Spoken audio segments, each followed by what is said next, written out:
Hi guys! Today's video magluluto po ako ng ginisang patola with sardines and miswa. Ito po yung mga ingredients. Meron tayong bawang, syempre yung ating patola, at saka yung ating miswa, at yung ating sardines in tomato sauce.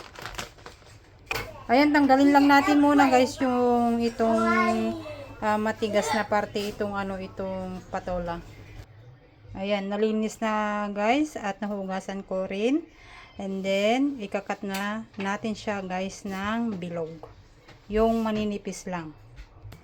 Ganito lang guys yung kanyang kanipis. And then, umpisa na natin na igisa yung ating mga ingredients. Yan, dito sa kawali guys, maglagay na tayo ng cooking oil. Yan, pagsabayin ko na guys yung ating bawang at sibuyas. Igisa. Yan, mix lang natin siya guys. Yan yung ating sardine.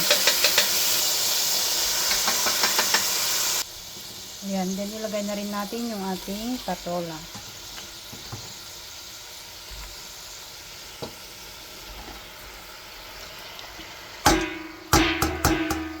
Then, paminta, salt,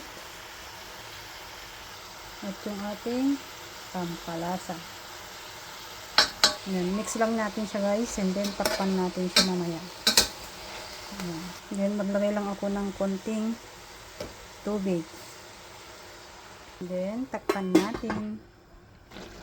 O, ayan na siya guys. Kumukulo na, and then ilagay ko na yung ating luto na rin yung ating gulay guys. Ilagay na rin natin yung ating miswa. Medyo i-crush ko lang siya guys para hindi kumpul-kumpul ba. Yan. Para maghiwa-hiwala yung ating miswa.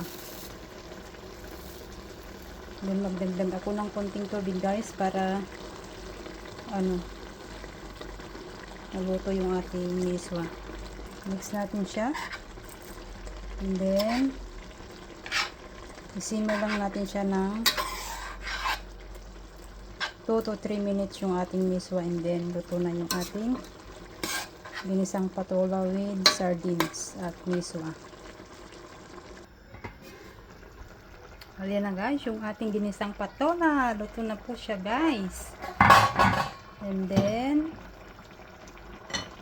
tikman natin kung sakto yung timpla. Yan, saktong-sakto yung timpla niya guys. At sana po nagustuhan ninyo yung aking video. And don't forget to subscribe. God bless to all. Thanks for watching. Bye-bye.